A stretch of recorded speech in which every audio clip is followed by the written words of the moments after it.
What is going on, everybody? It is me again. It's HorrorFan34, and welcome to another video. And, well, guys, it is December 1st, so you know what that means. It's the start of the Christmas Movie Challenge. Now, this challenge was actually thought of by a really good friend of mine on here, Julie. Let's talk about movies, Cassidy. Julie's been a really good friend of mine on here for quite some time now, along with me. Not just me, but Alex, Rob, and Dan of the Movie Busters. She's joined us a couple times on the Movie Busters live streams and things like that. And she came up with this idea of reviewing each day for up until Christmas Day, review a Christmas movie. So I figured I would join in on the challenge, and I know Rob is joining in on the challenge, and he did his first review today. Did a good job on it. And I figured I start my my reviews as well. So this will be day one of the Christmas Movie Day Challenge.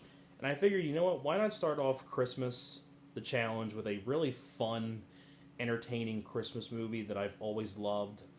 It's one of my favorite, just not Christmas films, but one of my favorite 80s films. And if you can tell by the title of the video, it's going to be on Scrooged.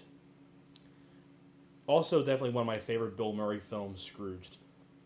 Now, this was a film that was released in 1988, directed by Richard Donner. This is fresh off of The Goonies and Lethal Weapon, things like that. I'm a big fan of Richard Donner as a director, whether it be Superman 1 and 2, well, the director's cut of Superman 2, The Goonies, I like The Toy with Richard Pryor, of course, Lethal Weapon's a classic, things like that. I like Richard Donner a lot as a director. Now, Bill Murray in the film, this is when Bill Murray was on like a 4-year hiatus from acting because he had Ghostbusters, which was a really big hit. And then he didn't have a starring role again until this film because he had a role in The Razor's Edge, which I never saw. And then he had like a couple like a little appearances, like Little Shop of Horrors, and I Think She's Having a Baby and things like that. So this was his first film that was back from being in a starring role. And I know there was a couple production problems behind the scenes. I know Bill Murray and Richard Donner hated one another. Things like that. When the film came out, it didn't do as well as people thought, as well as the studio thought. It did make $60 million, which is a pretty good box office revenue considering it was a $30 million budget, but I think they expected it to be more. But like now, and it wasn't really loved by critics back then, but nowadays it's gained more of a fan base, more of a following, and it's definitely easily one of the best Christmas films ever made in my opinion. I absolutely adore this film. Now, getting onto the story, it's basically, the Christmas Carol story. Bill Murray plays a guy, he's Frank Cross. He's a guy who's like a TV network executive, and he's really mean to everybody, treats everybody like shit. He used to have a former love interest, played by Karen Allen. And some of the people that works for Bill Murray are like Bobcat Goldthwait, Alfre Woodard. And then eventually, he gets visited by the ghost of seeing like what his life would have been like, played by Carol Kane, and things like that. And then it's like seeing like what his life would have been like if he was dead, and things like that. And eventually changes his ways by the end, and things like that. But Scrooge is one of those films that I absolutely love. It's a Christmas favorite of mine. Now, getting on to the cast, Bill Murray, I'm a huge fan of Bill Murray as an actor. Sadly, though, as a human, though, as a person, he seems like a douche, kind of a dickhead, which is sad. But there's no denying the fact that Bill Murray is a really talented comedian and an actor. I mean, if I go through Bill Murray's filmography, Meatballs, Stripes, Tootsie, this film, Ghostbusters 1 and 2, What About Bob, Lost in Translation, I mean, what else is there that I'm missing? Groundhog Day. There's a lot of really good Bill Murray films that he's done that I've enjoyed, but him as a person just seems like a dickhead, sadly.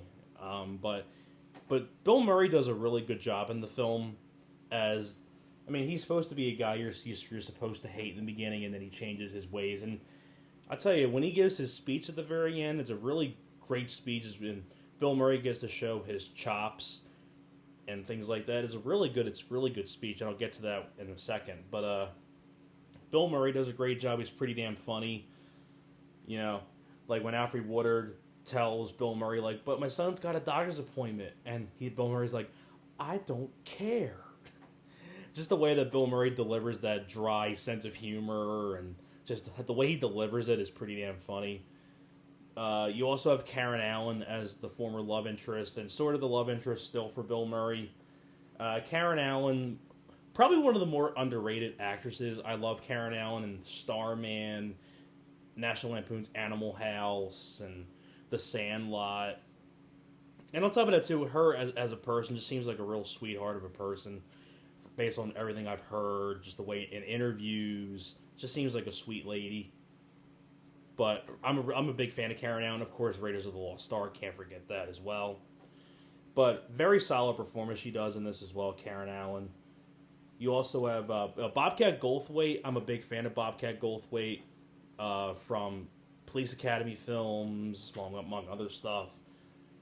Carol Kane, Corey Haim's mom from License to Drive. She was Grandmama in the Addams Family movies. She does a good job. You have Robert Mitchum. Michael J. Pollard, that's a guy, if you've seen him, he's been in tons of movies, Michael J. Pollard. I mean, if you look him up, he's been in tons of movies. Alfre Woodard, that's one of the people that works for Bill Murray. She's been in a lot of stuff as well. The musical score was done by Danny Elfman. Great musical score by Danny Elfman. And like another really funny bit in the film is when there's this thing on TV about like these terrorists taking over the North Pole, and there's elves on one side and the bad people on the other side, and it's starring Lee Majors with a minigun.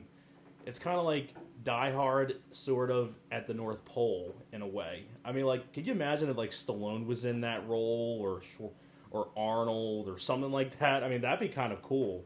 Like, Die Hard in the North Pole back in the 80s. I think it's kind of a unique idea.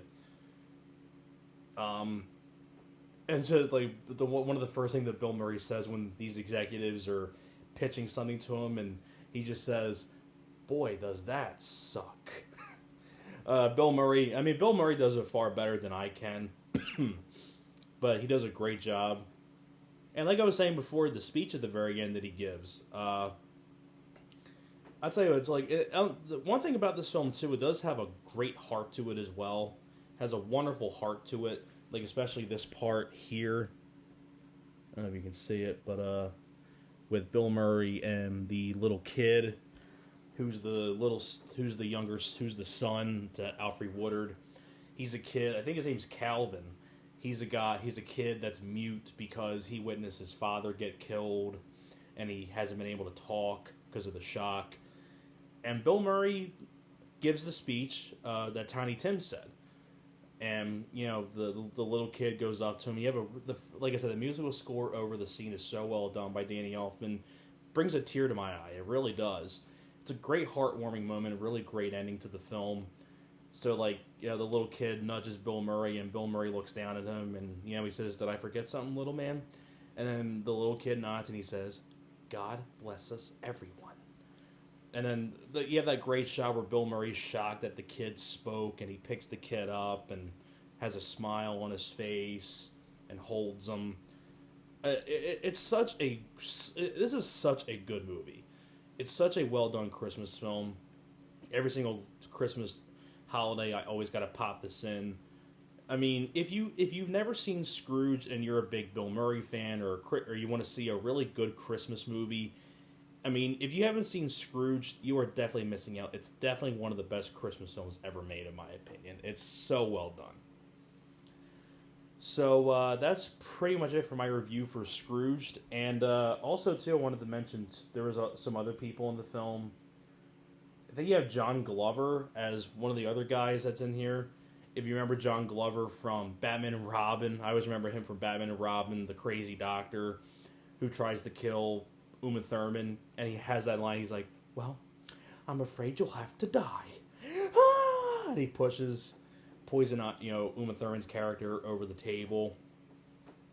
and then he eventually gets kissed by poison ivy and he gets poisoned. That's John Glover. But I figured I'd throw that fun fact in there. But that's pretty much it for my review for Scrooged, and thanks a lot for watching, and I will see you guys next time.